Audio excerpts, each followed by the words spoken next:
Paano ba natin gagawa ng paraan na maging unique tayo? Kasi sabi nga nila, if you really want to do business at gusto mo maging successful, kailangan maging unique ka. Maging kakaiba ka instead na maging better sa iba. What? Sabi nila ganun yun? Ganun nga ba talaga yun? Possible ba yun? Bakit natin gagawin yun? Anong meron? Imagine na lang natin.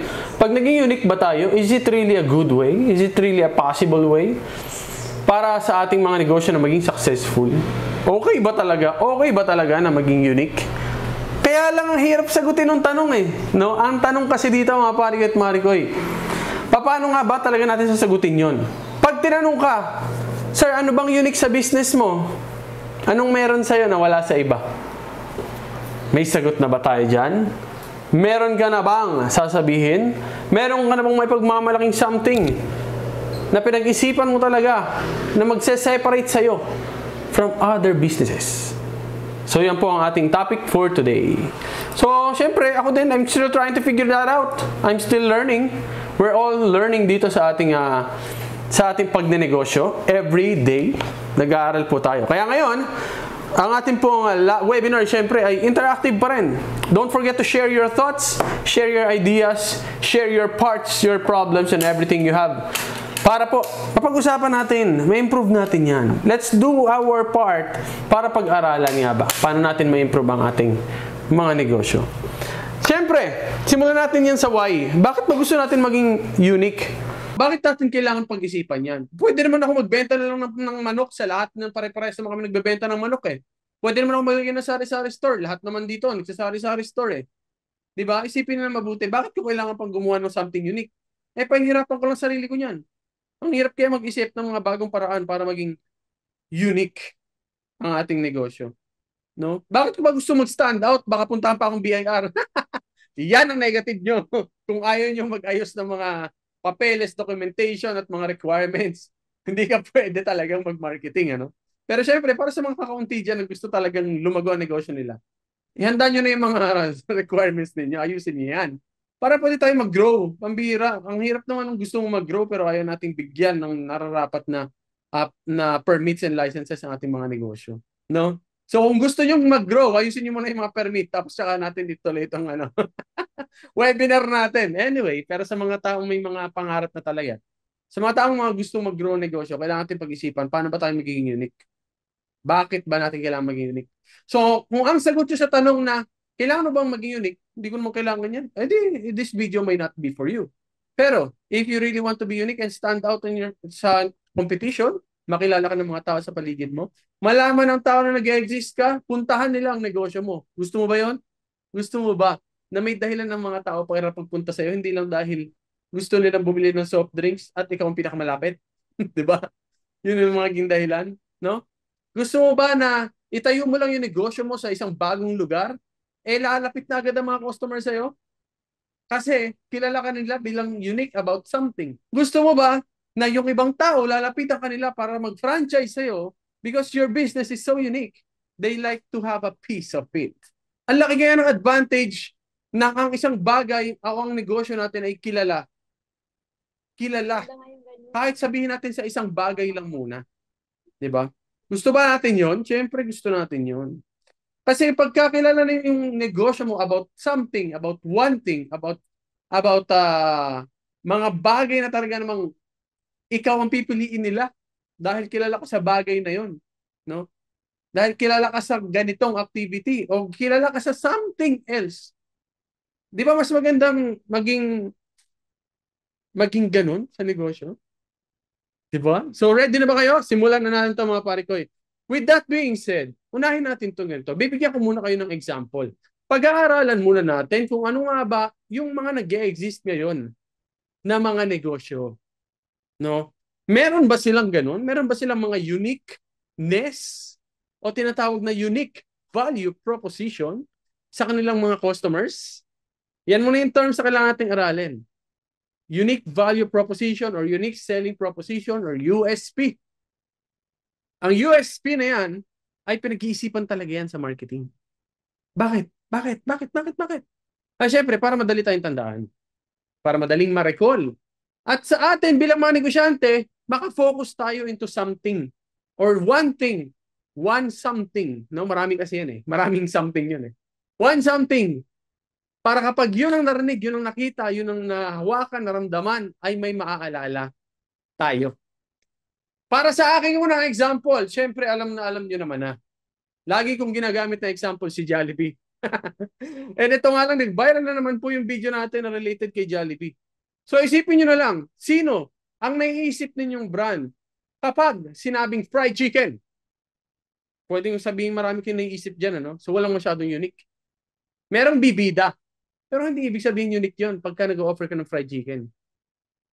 Pero kapag sinabi na may bubuyog, fried chicken na may bubuyog, sino na ang napapasok sa isip natin? Aba, nagiging unique na. Na-trim down na natin, di ba? Pag sinabing bida-bida, sino ang naiisip natin? Sino nga ba? Nagigets nyo ba? Unti-unti, nagkakaroon na ng figure sa isip natin, sa mga isip natin mga Pilipino, kung sino ba yung sinasabi nito si Chikoy. Kahit hindi ko patapusin to, alam niyo na kung sino yun. I-type niyo sa comment section. I-type niyo na. Siyempre, si Jollibee yun. Di ba? Maliban dyan, hindi lang yun ha. Na-link na natin siya sa bida-bida. Na-link na natin siya sa fried chicken. Na-link na natin siya sa bubuyog. Pwede pa rin natin i-link yan sa words. Pag sinabing juicylicious, sinong naisip natin? Same thing, Jollibee pa rin. Pag sinabing crispylicious, Jollibee pa rin. Pag sinabi mo bida ang saya, Jollibee pa rin. Na-guess nyo ba? Naiintindihan nyo ba mga pare at marikoy?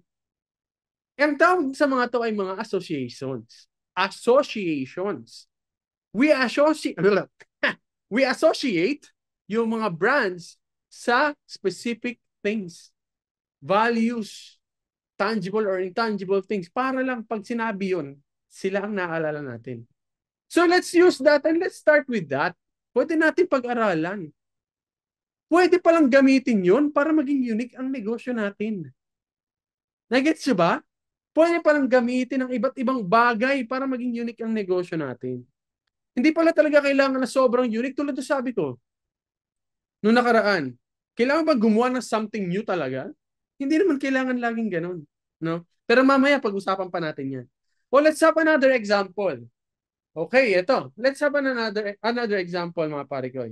Isipin nyo mabuti, ano ba yung mga grocery ngayon? Or mga convenience store ngayon? Dati, ano yung sikat na convenience store sa buong Pilipinas? We have 7-Eleven. Pero ngayon, hindi na lang 7-Eleven. Especially dito sa lugar namin. Dito sa lugar namin, meron ng 7-Eleven, meron ng Pure Mart, meron ng Alpha Mart, at meron pang Dali. Yung apat na yon magkakaibang negosyo. Pero alam nyo ba na magkakaiba pa rin sila? Each of them have their own unique selling proposition. Kanya-kanya sila. Iba't iba ang mga selling proposition nila yon. At ngayon, ibukas natin ang mata natin, ano ba yung mga differences na yon? No? So, pag napag-aralan natin to unti-unti, pwede nyo pag-isipan kung paano nyo to gagamitin sa inyong mga negosyo. So, simulan natin yung apat na example. Ano nga ulit yun? We have Alpha Mart, we have Pure Gold, Pure Mart, we have Dali, at meron tayong 7-Eleven. Let's see. Tingnan natin. Ano ba ang pinagkaiba-iba nila? Tingnan natin sa groceries or sa convenience stores. Ayun lang, mahina ako sa ano. Mahina ako sa spelling pala, no? Ba't ba gusto ko pang magsulat? Convenience. Sabihin nyo na lang kung mali spelling o di kaya huwag nyo nang pansinin. So, sa convenience stores, meron tayong main na apat, di ba? First, meron tayong 7-Eleven. Meron tayong, ano yung kasunod? Compare natin to lahat. 7-Eleven, meron tayong Alpha Mart, AM na lang sila. Meron tayong Dali. May Dali na ba sa lugar ninyo? Kasi dito sa amin, halos lahat ng barangay meron na. Grabe, halos lahat ng barangay talaga. Dali at saka Pure Mart, PM. May AM na, may PM pa. 7-Eleven, si Dali. Aba, hey guys, pansinin nyo ba ito? May napansin ako ngayon ko lang napansin to 7-Eleven, parang oras yan, di ba? 7 AM to 11 PM. AM, Alpha Mart, umaga daw, AM. Si Dali naman, everyday. Tapos PM naman, para kay Pure Mart, OMG. May nakapansin na ba noon? Grabe. Grabe yun mga pare ko. Ngayon ko lang ito napansin. Lahat sila ay nakatutok sa oras, sa time. Wow. O sige, tingnan natin ngayon. Ano ba yung pagkakaiba ng bawat negosyo na to? What are their own differences? So basa muna tayo sa comment section. Una, sabi ni Ricky Camacho, magkakaiba sila ng presyo. Grabe. O tama. Iba-iba ang price. Tingnan natin kung paano nga ba nagkaiba-iba ng price. Sa Dali, kadalasan local at new brand nakikita po. Tama, yung kinikerry, no? Ano ba tawag doon? Line up, product line up. Magkakaiba din yung products. Sabi ni Bonnie Ong. Grocery stores ba sila? Convenience stores ba sila? Okay? Anyway, lahat ng mga yan, convenience stores yan mga yan. Pasok sila sa category ng convenience stores. So sabi nga nila, price and products daw ang initial na differences nila. Bakit? Paano natin nasasabing iba-iba sila? Halimbawa, sino dito ang pinakamahal sa kanilang lahat? At sino ang pinakamura? Di ba alam na natin kaagad? Ang pinakamahal sa kanila is usually, ito, high. Si 7-Eleven, high ang pricing nila. Di ba? Mataas. And ang mindset natin ngayon na pinakamababa daw ay si Dali. Si Dali daw kasi low hard discount, talagang mababa daw ang presyo nila. Sabi nila, no? And si Pure Mart and Alphamart, actually, mababa rin naman ang presyo sa kanila. No? So, pero kung tutuusin, sa mindset natin ngayon, most probably nasa medium si Alphamart at si Pure Mart. Pero in reality, mura din naman sa kanila, no? Pero paano nangyari na sa isip natin? Pinakamababa si Dali. Mamaya, pag-usapan natin yan. Next, ang product nila. Si Dali is super unique din sa part na to. Bakit? Kasi they are uncommon brands. Ang mga dala nito, ang brands na dala ni Dali. No, may mga brands nga sila, nabalita nga si Dali na pinaggagaya nila ang itsura ng mga ibang brands, ng mga sikat na brands. And nagkaroon nga ng repercussions yun, siyempre, nag-demand ang ibang mga companies na bakit ganun. Kasi you're trying to hijack the existing brand recognition ng ibang mga kumpanya. And siyempre, ang hirap naman, grabe. Paano ikaw yung gumawa ng design na to, pero nag-CTTO lang yung isa, sila na yung bida. No, parang gano'n yung nangyari. So, siyempre, hindi pa payag yung mga big companies noon. Kaya pinull out yung mga ganong brand. Tingnan nyo, wala na yun. Panoorin nyo yung previous reel ko tungkol sa mga brands na kamukha talaga ng mga sikat na brands. Wala na sila ngayon doon sa Dali. So, meron pang pinagkaiba. Experience. Iba-iba rin sila pagdating sa experience. Di ba? Iba-iba talaga. So, dito, pagdating sa product, si 7-Eleven, anong naiisip ninyo ng mga products? Usually, snacks. Pag snacks, 7-Eleven tayo pumupunta. Di ba? Pero usually naman din. Yung iba kasi, si AM at si PM, grocery. Kung gusto natin dyan, di ba? Grocery.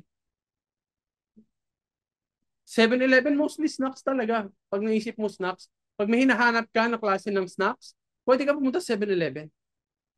Experience, iba-iba daw. Si Dali, anong difference niya ulit? Walang bagger. Napakalaking difference nito ha. Kasi sabi nila, nagtitipid daw sila. Kaya wala daw silang bagger para daw mapababa ang presyo. Pero in reality, tingnan nyo mabuti, ilang ba ang tao ng Dali? Isang counter, isang bagger. Ilan ba ang tao ng Alphamart? Ilan ba ang tao ng 7-Eleven? Ilan ba ang tao ng Pure Mart? Ganon din naman. Isang counter, isang tao din naman. Pero at least sila, naglalagay sila sa bag. Di ba? Isipin yung mabuti yan, mga pare ko. Ngayon pa lang, ino-open ko na isip ninyo. Na hindi porke sinabi mong unique ka, kailangan mo ba talagang maging totally unique? Isipin yung mabuti, mga pare ko, ya. Pare-parehas lang naman silang tigdadalawa lang yung tao, eh. Isang manager, dalawang staff, eh. Isang guard, di ba? May mga ganun. Si Dali pala, walang guard dito sa amin, ang mga Dali. No? Tingnan nyo mabuti. So ano pa yung mga experience differences nila? Sa 7-Eleven, pwede kang may upuan. May upuan dito. May seats. Pwede kang magmerienda, pwede kang tumambay doon. Pwede ka doon mag-enjoy ng mga cooked food. Di ba? Meron din silang mga snacks na cooked food. Sa Alphamart, meron bang ganon? Wala. Walang ganon. Pero ito pa isa sa experience din. Sa 7-Eleven, kadalasan sa amin sa lugar namin. Ang 7-Eleven, walang parking. Walang parking. Diba? Pero ang Alphamart, may parking. Dali, may parking din. Pure Mart, may parking din. Diba? So nakita nyo na ba yung differences? Ibig sabihin, kung may kotse ka at bibili ka sa 7-Eleven, medyo magdadalawang isip ka kasi magpa-park ka pa. Ibig sabihin pala, ang target market ng 7-Eleven ay hindi, hindi parating nakakotse. Diba? Hindi katulad ng si AM, PM at si Dali. Ang goal nila kasi grocery. So tina-target din nila yung mga nakakotse kaya naglagay sila ng parking. Diba? Ito may parking to eh. May parking. So ngayon, moving forward pa ulit. Ito mga superficial pa lang to ng mga bagay na differences nila. Pero kung maiisip nyo mabuti, with those differences, ma-identify natin na magkakaiba rin pala ang target market nila. Hello? So ngayon, base sa presyo, base sa product, and base sa experience, let's go on another level para malaman natin paano sila nagkaka-differences maliban dito. Kasi ibig sabihin pala, meron silang iba't ibang set of customers. Diba yan ang lagi nating sinasabi? Si 7-Eleven, si Alphamart, si Dali, at si Pure Mart ay magkakaiba pala ang kanilang target market. Si 7-Eleven pala, mostly ang target ng mga yan, passerby, yung lumalakad lang, mga estudyante, gustong bumili ng merienda, mga office worker na naghahanap ng merienda. Basically, merienda ang nasa isip mo. 7-Eleven ang pupuntahan mo. Yun ang gusto mong mangyari. Yun ang proposition nila, difference nila compared sa ibang mga grocery stores. Merienda ang focus, snacks ang focus. Pero si Alphamart at Pure Mart, sino ang target market nila? Si Pure Mart, anong nagiging difference niya? Ang target naman ni Pure Mart talaga, at saka ni Alphamart, ayan, halos parehas na sila. Sila talagang gusto nila mag-compete sa isa't isa. Pero may mga bagay ka bang makikita sa Pure Mart na hindi mo makikita sa Alphamart? O mga bagay na makikita mo sa Alphamart, pero hindi mo makikita sa Pure Mart? Yes, meron. For some reason, meron ding turon si Alphamart. No? May another food siya. Meron siyang binibenta na unique ulit compared sa other mga stores. Meron bang turon sa Pure Mart? Wala. No? Wala sa Pure Mart. Sa Dali naman, anong mga tina-target nila? Actually, sasabihin nga nilang pinakamura sila. Hard discount sila. Pero totoo naman mura talaga sila, di ba? Di ba? Yun ang pinaka-unique selling proposition nila. Presyo ang labanan sa kanila. Kasi kung tutuusin ninyo, compared kay Pure Mart at kay Dali, si Dali hindi masyadong nag-organize ng mga product na parang convenience store. Yung trabaho ng tao nila doon is hindi nag-organize ng mga products, hindi nagdi-display ng katulad ng convenience store. Ang display nila naka-box, binuksan lang yung box tas nilagay. Ganun lang yung nagiging experience sa kanila. So it also gives a feeling na parang warehouse ang dating ni Dali. Na mura nga daw sila. Diba? So binago nila yung experience, binago rin nila yung pricing. Bakit sila tumatarget ng mga may kotse? Kung ganun pala, kasi kahit naman po mga middle class na may sasakyan, naghahanap pa rin syempre ng mas mura. Kahit na ang middle class may sasakyan, minsan, mas okay sa kanilang makatipid kaysa sa magbayad ng mas mahal para lang may bagger daw. Di ba? Mas okay na makatipid ako ng 50, pero ako na lang maglalagay ng items sa bag. Magdadala na lang ako sarili kong bag. Di ba? So, nakikita nyo na may differences sila. Pwedeng sa pricing, pwedeng sa product itself, pwedeng sa experience, at syempre, yung combination ng yun ang nagiging dahilan para nagiging unique ang negosyo nila. Ngayon, next, pag-usapan naman natin yung mga negosyo natin. Paano ba natin gagawing different yun? Ano pa ba yung iba natin pwedeng pag-usapan na mga bagay na pwede nating baguhin para sa negosyo natin? So ituloy natin yung sinishare ko sa inyo. Hindi lang tayo nagtatapos sa experience. Pwede pa natin isunod na ituloy. Ano pang pwedeng magbago? Alam niyo ba yung color? Color also sets you apart. Pinag-iisipan din pati kulay. Si 7-Eleven, anong kulay? Mostly, pag naisip natin 7-Eleven, anong kulay na tumatatak sa isip natin? Comment naman kayo dyan. Huwag kayo mahiya mag-share. Si 7-Eleven, mostly green, red, and orange. No? Malayo pa lang, pwede mo na ma-identify 7-Eleven yun kasi meron silang green, red, and orange. Diba? Tapos yung design pa nila may stripes. Yung design nila. At saka yung mga shelf nila mababa.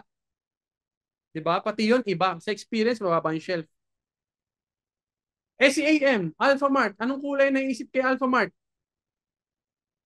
Isip-isip. Alalahanin mabuti. Anong kulay ni Alphamart? Si Alphamart, blue, red, and orange din. Actually, parang yellow na yun. Yellow yun eh. Yellow na yun eh, no? Medyo parang orange yung dating. Blue, red, and yellow. Si Alphamart. Si Dali, eto. Sobrang dali. No? Di ba alam ko na tawag sa pink niya, pero pink yun. Basta pink yun. Pink si Dali. Tapos, si PM naman, anong kulay? Green and yellow. White. Di ba? Kulay, pati kulay, nagbabago sila, iba-iba.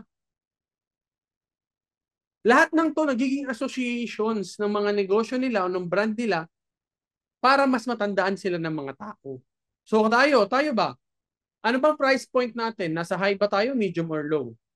Yung products ba natin, anong klaseng product ba yung offer natin? Yung experience natin, anong klaseng experience ba yung gusto natin na ma-receive ng mga customers? Sa kulay, nakapag-decide na ba kayo ng kulay? Baka mamaya yung poster nyo pa iba-iba. Walang standard color. Kada poster, iba't iba. Kung hindi mo titingnan to, parang pare-parehong grocery lang sila. Pero in reality, may kanya-kanya silang tinatawag na position. Ulitin po natin.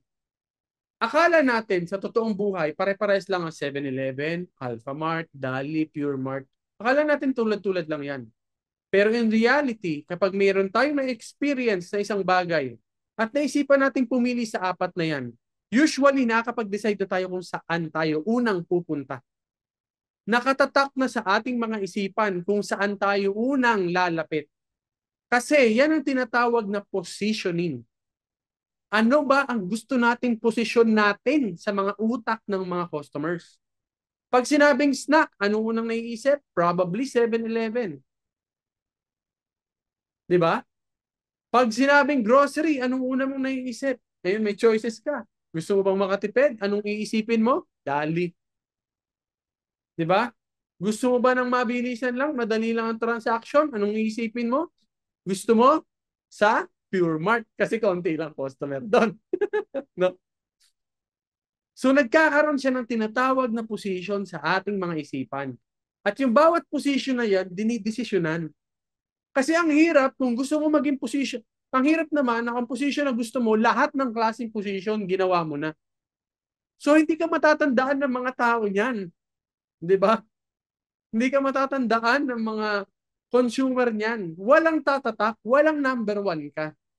So sa atin, kung tutuusin, ang unique selling proposition natin is something na we decided to be.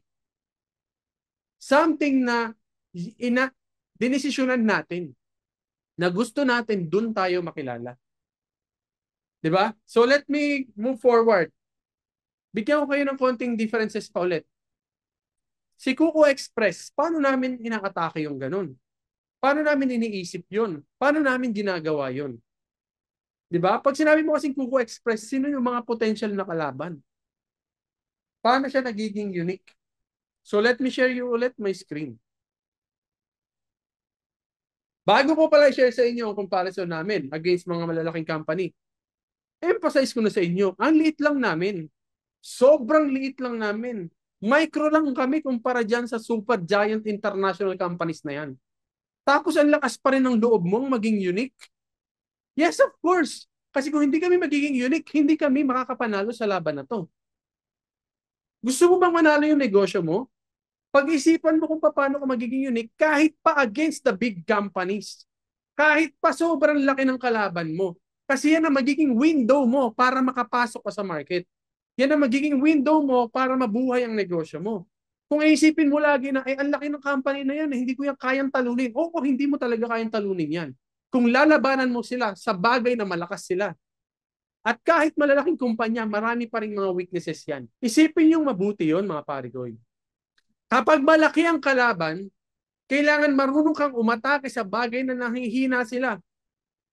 Kailangan marunong kang pumosisyon sa mga location na kaya mong manalo. Hindi ko sinasabing panalo na kami, pero at least nakita na namin or na-visualize na natin kung saan tayo pwedeng manalo against them. Ganun po tayo pwedeng mag-survive bilang mga maliliit na negosyante sa ngayon. So, paano namin ginagawa yun? Sino dito yung mga kapwa ko maliliit na negosyo na gustong lumaki? Gusto ba natin na maging unique tayo at piliin pa rin tayo ng customer? Yes, kung gusto natin yan, kailangan natin i-figure out kung saan tayo po-position. Kailangan nating desisyonan kung saan ipoposition ang negosyo natin. Hindi porke may malaki tayong kalaban, talo na tayo kaagad. Hindi po ganun yun. So, let me show it to you. How we decide. Kung paano nga ba namin gagawin unique si Kuko Express against all the giant corporation. Simulan muna natin sa mga unique sa mga superficial differences. Di ba? Tulad ng, syempre, bigyan natin ng mga, syempre, para alam nyo na kung ano yung mga differences natin.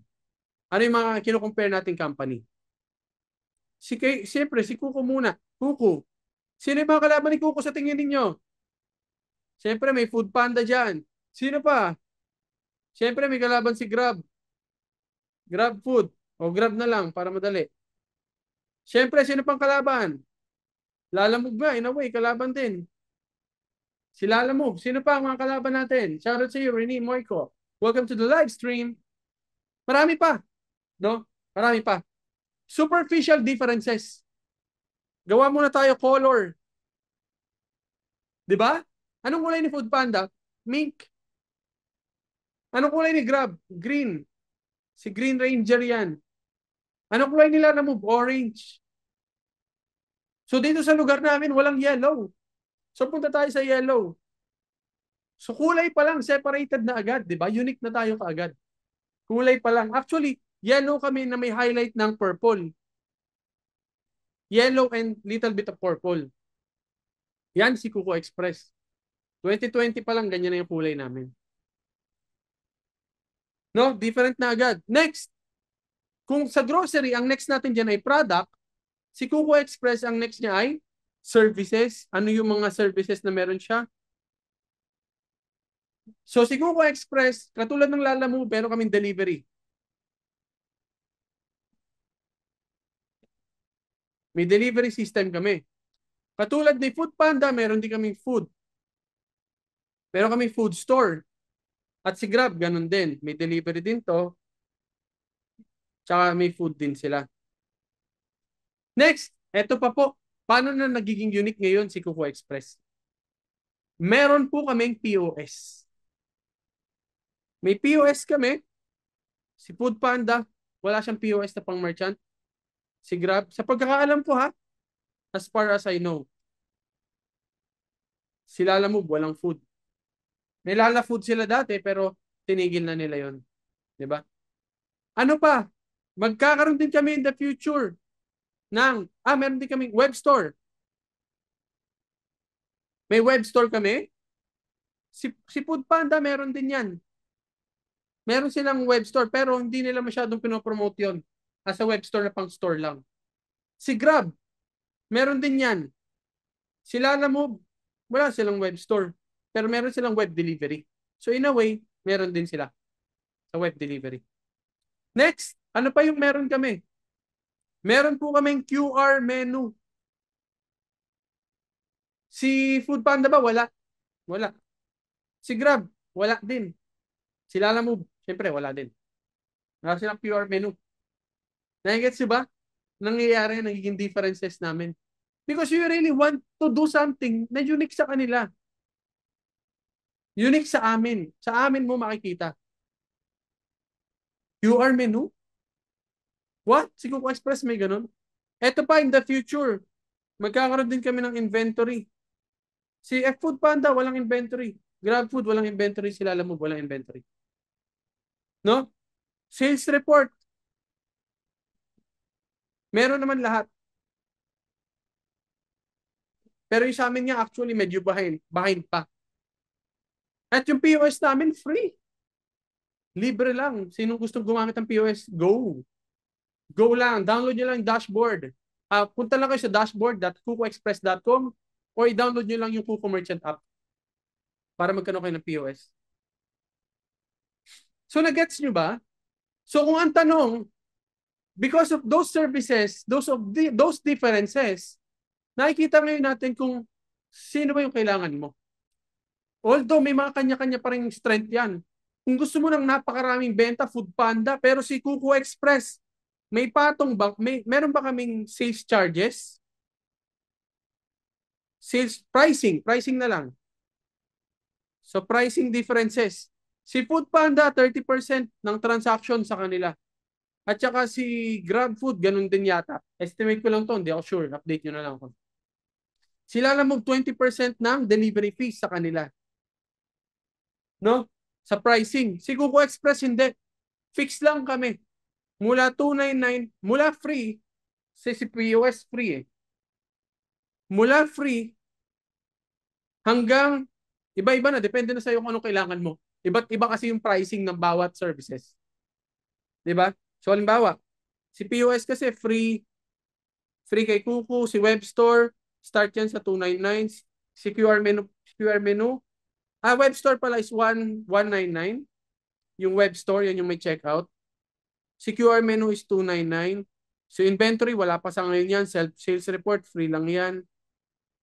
No? Pero sila, percentage nila, 30%, 30%, 20% ng kabuuang benta. Wala po kaming ganon. Kung anong nabenta mo, sa'yo na yun. No? Sa experience din, mas personalized, mas malapit pa kami ngayon sa ngayon kasi kaya pa namin. Mas personalized. No? Yung approach namin, talagang founder to owner ang aming approach sa pagnenegosyo. So sa experiences, may mga differences din yan. Minsan, si Foodpanda, talagang high sales ito. Kasi sobrang lakas talaga nila na ngayon. Tsaka sa Grab, high sales. Pero pare-parehas lang pagdating sa delivery. Kami, medium sales lang kami. Kung masaya ka na sa 10 to 30,000 monthly, okay na yun. Wala ka namang percentage, di ba? Medium sales lang kaya namin i-deliver. Sila alam mo, hindi ko alam to eh. No? Pero basta alam ko si Foodpanda at Grab, super high sales talaga sila. No? So kung isipin mo, kaya ba namin pumasok sa market because of the differences? Ulitin ko yung tanong, seryosong tanong. Do you think because of our differences, kaya na namin pumasok sa market? Do you think na kahit may Foodpanda na sila or Grab na sila, kaya pa rin namin pumasok sa market? Do you think yung differences namin na wala kaming percentage, na may POS pa kami na nakalink na sa store mo, na may web store pa kami na pwede mong magamit, na may QR menu pa kami pwedeng magamit, do you think na kahit napakaliit na negosyo namin, against the $100 billion budget ng Foodpanda at Grab, masasabi ba natin na ngayon na kaya na naming mag-serve at kaya na naming pwede kaming piliin ng merchant? Yes, kasi binuhusan talaga namin ng effort na sobrang dami namin pwedeng ibigay sa kanila. Diba? Sobrang valuable na. Isipin mo na lang kung isa kang merchant, may isa kang dashboard at may isa kang may POS ka, libre na yun. Free yun. Pagkatapos, pag naglagay ka ng item doon, babayad ka lang ng $299 monthly, may QR menu ka na. Same system lang ang gamit mo. Walang additional na trabaho. Kapag gusto mong web store, magiging 1199 lang yung $299. Meron ka ng web store. Kung ano yung nasa dashboard mo, nasa web store na rin kaagad. Di ba? Gusto mo magkaroon ng application, pwede rin yun. $2899 naman monthly. Ipasok natin sa App Store ng Kuko Express. Wala ka na rin kailangan dagdag from your POS. Kung ano yung nasa POS mo, nasa web store na, nasa QR menu na, nasa App Store na, nasa POS pa. Nandun na lahat, isa lang ang aasikasuhin mo. Wala pang percentage. Di ba? So ganun po namin pinag-iisipan kung paano ba kami magiging unique sa amin, Mas gusto namin na maibigay yung pangangailangan nung isang customer na yon. Kung isa kang food business owner, mabibigay namin sa iyo lahat ng kailangan mo. Kasi in the future, magkakaroon pa ng inventory yan. At magkakaroon pa ng advanced report. Diba? Sa ngayon, basics pa lang. So, isipin mo na lang na mabuti, ano yung power nun? What if i-maximize mo lahat yon? So, tatanungin ko kayo ulit mga paring at Marikoy. By this time, do you think kaya na namin pumasok sa market? That's our unique selling proposition. No? So ngayon, ang tanong, sa inyong mga negosyo, ano ang tingin nyong unique sa inyong negosyo? What sets you apart? What makes you different? Ngayon ang tanong, hindi ko talaga alam kung paano ko gagawin yun. So bibigyan ko kayo ngayon ng another step. Paano natin masasagot yan? Naipakita ko na sa inyo kung paano nagiging different ang bawat iba. Ang bawat kumpanya sa kanya-kanya. Kanya-kanyang mga negosyo.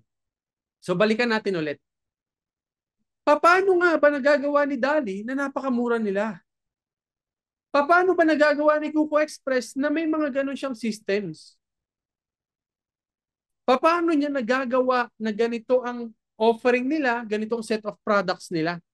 Because the business model itself and the skills, mga taong involved doon sa business, already is nakaset siya na maging different talaga.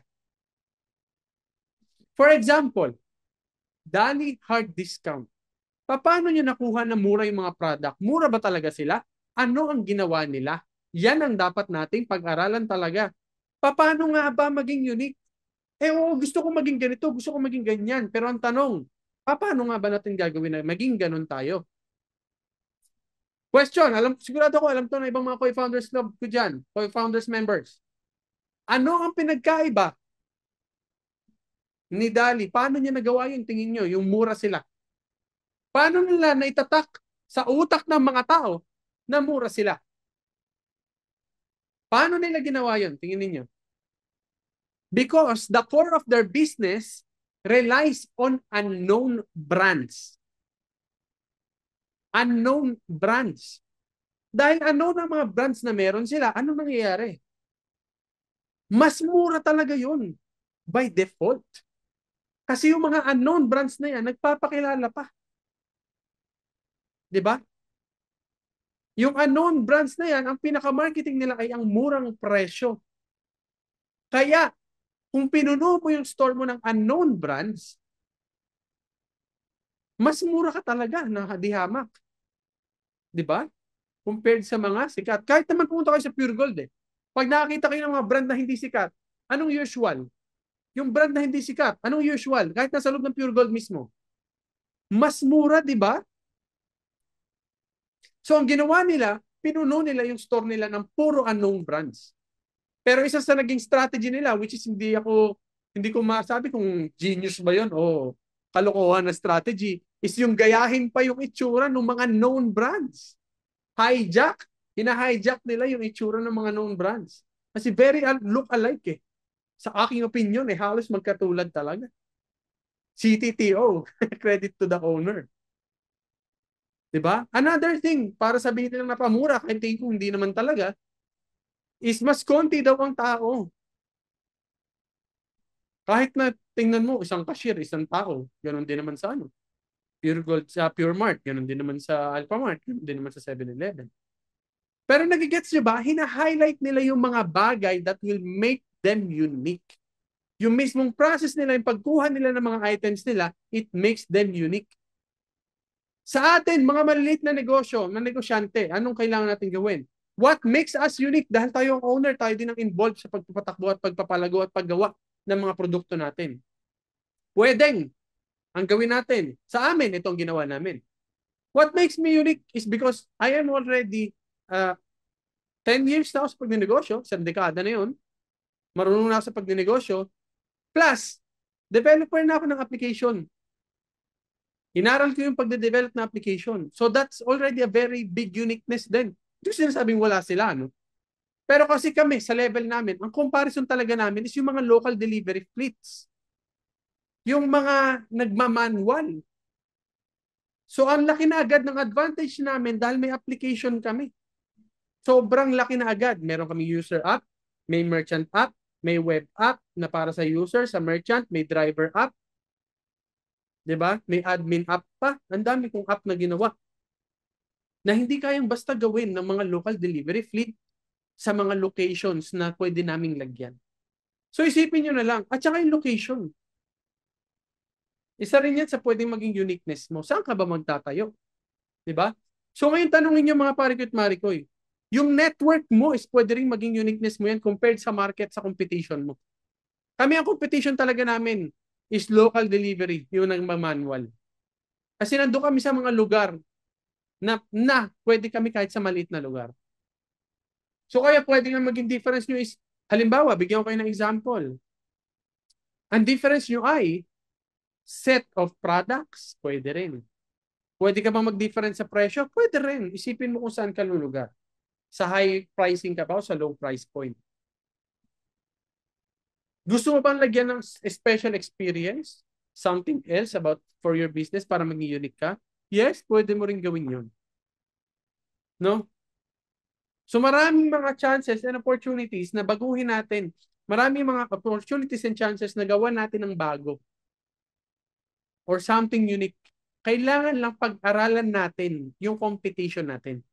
Kasi hindi ka magiging unique kung hindi mo alam kung anong meron sa competition. Kaya nga tayo nag-start into comparison eh. Kasi kayo mismo, kung takoyaki ka, anong difference mo? Sa amin, ang naging difference namin ay smoked bacon ang gamit ng Natsuki. Focus kami sa pag-solve talaga ng pangangailangan ng mga restaurants. Di ba? And yan, yun yung magiging window namin para makapasok sa market. Yun yung magiging window namin para matransition si Kuko Express na pati online sales damay na. Kasi may ganun kasama na yun sa serbisyo ni Kuko Express eh. Mula sa pag-aasikaso ng back-end hanggang sa pagbebenta, kasama na yan sa serbisyo ni Kuko Express. Pwede mo nang ibenta yung mga product mo sa mga tao sa bahay, sendan mo ng web link mo, pakita mo yung QR menu mo para tumaas ang online ang sales mo sa store. Kung dati ang average basket size mo lang 1.5 because of the QR code, naging 2K na siya. Na offer ni Kuko Express na wala sa ibang QR menu. Hello? Nasa Kuko Express ang QR menu. Nasa Kuko Express ang sagot. Diba? Nakikita nyo ba yun ng mga parikoy? Ganun po ka-importante ang pag-iisip ng magiging path mo or window mo or small opportunity mo para manalo ka sa market kahit malalaki pa ang competition. Kasi the moment na na-figure out mo ang window mo to enter the market, you have already created ang tinatawag nilang blue ocean strategy.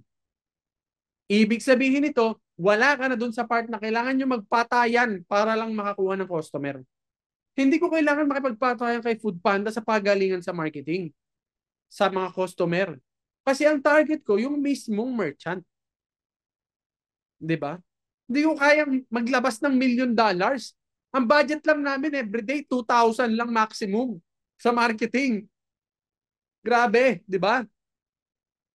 Max na 'yon. Sobrang sagad na 'yon, 'di ba? Ang sakit na nun sa bulsa. Namin kaya makipagsabayan kay Foodpanda sa mga ganyang bagay. Kaya tayo bilang maliliit, iisip talaga tayo ng way para pumasok sa market nang hindi gumagastos ng katulad nila. Hindi namin kaya yun. Na yun, isipin nyo mabuti mga parigoy at marikoy. Ganun din ang gawin nyo. Isip kayo ng something that will make you unique. Because uniqueness will keep you alive, will make you stand out. That's what we have to do if we really want to stand out. Tanong, gusto nyo bang mag-stand out talaga sa inyong mga negosyo? Pag-isipan mabuti kung paano mo gagawin. Pero yung simplicity ng app namin, alam nyo bang isang advantage din yon? Sobrang simple lang ng app namin, as in, sobrang simple. 'Di ba? Ganun kadaling gamitin. So meron tayong triangle sa service sa mga negosyo. Ito basic pa rin, pwede ka mag-focus sa triangle na to. Ang triangle na to, pag alam mo to, makakatulong to para makapag-decide sa'yo kung anong klaseng serbisyong ibibigay mo. Ano ba yung triangle na yun? Una, presyo. Mura ka ba o mahal ka ba? Presyo, speed, at quality. Yung triangle na yan. Pwedeng dalawa lang doon ang mabigay mo. Hindi ka mo kayang ibigay lahat. Combination of two. Pwedeng mura ka at mabilis ka, pero mababa yung quality. Pwedeng maganda yung quality at mabilis ka, pero hindi ka mura. Pwede rin namang hindi ka mabilis, mabagal ka, no? Hindi ka mabilis, pero may quality ka at mura ka, pero mabagal ka. So pipili ka lang sa tatlong options na yon pagdating sa services. Pero in reality, pwede mong ipasok pa dyan yung pagbibigay pa ng ibang mga values. Like sa amin, sa Kuko Express, although hindi na-appreciate ng ibang merchants, may mga free trainings para sa kanilang mga negosyo. Kasi pag micro merchant, minsan yung isip nila, ginagawa na nila yung best nila. Pero in reality, pag in-audit mo, hindi naman yun yung best eh. Diba? That's not the best you can do really. Hindi pa talaga. No? So, may mga ganun pa kaming ino-offer sa mga na free na lang yun. May marketing support pa. Nagkakamit kami ng mga tarpaulin, nagagawa kami ng mga reels for them. Alam niyo ba, hindi naman lang sinishare ng ibang mga merchant yung reels na ginagawa namin for them. Hindi ba nila naisip na magkano yung nasisave nila kung may gagawa ng reels for them? Hindi nga sila makagawa ng sarili nilang reels. At hindi pa nila ma-share, ginawa namin sa kanila ng free. Grabe, ginastusan ko yon mga pare ko. Bumabayad ako sa gagawa ng reels kasi hindi ko kayang gawin yun by myself. Pero hindi nila sinishare. Kaya pag di nila ginagawa yun, nakakatamad na rin gumawa ng mga free marketing for them kasi libre lang naman yun. On top of something yun na ibibigay ko sa kanila. Napakarami pong means para matulungan ka ng Kuko Express. We have the POS, we have the web store, we have the menu, we have the app store, we have the delivery system. Yan lahat ng yan. Magagamit mo yan lahat for your business. I-explore mo lang. Libre lang yung POS. Lahat ng item sa POS mag-exist sa online store, sa web menu, sa QR menu, sa app store. Mag-exist everywhere. Isa lang ang i-arrange mo. At isipin mo na lang kung restaurant owner ka pag naka-QR code ka. Restaurant owner ka, dumami ang customer mo, isa lang ang waiter mo. Ano nangyayari sa mga customers? Naghihintay ng matagal. Bago maka-order, naghihintay ng matagal kasi isa lang waiter mo eh. Kung may QR menu ka sana, hindi mo na kailangan magdagdag ng staff. Doon na sila umorder. Kung talagang hindi makahintay o di kaya baka introvert yung mga yan, mas okay kaya umorder sa QR menu. Hindi ko kailangan tawagin ng pansin ng waiter. Kasi sa QR may picture na, may description na, may presyo na. Check out ko na lang dito, papasok na sa table ko yung food. What a nice experience for the customer. And what a nice savings for you dahil hindi mo kailangan ng extra staff. Sapat na yung isa o dalawa mong staff ngayon. Di ba? Hindi mo pa naman alam kung kailan dadami yung tao. Isa pa yun sa napakahirap i-predict sa restaurant business. Payment method is also a unique selling proposition. Sa Kuko Express, bayad agad lahat. Binabayaran kayo agad ng rider. Wala nang ipon-ipon. Hindi po naiiwan sa system ang pera. Hawak mo agad. Micro merchant. Kailangan ng pera ka agad niyan. Once na kinuha sa iyo ang product, binabayaran ka kaagad ng rider. Yan ang sistema ni Kuko Express. 'Di ba? Isa rin yan sa mga unique selling proposition namin. Bakit siya naging unique? Kasi hindi ginagawa, diba?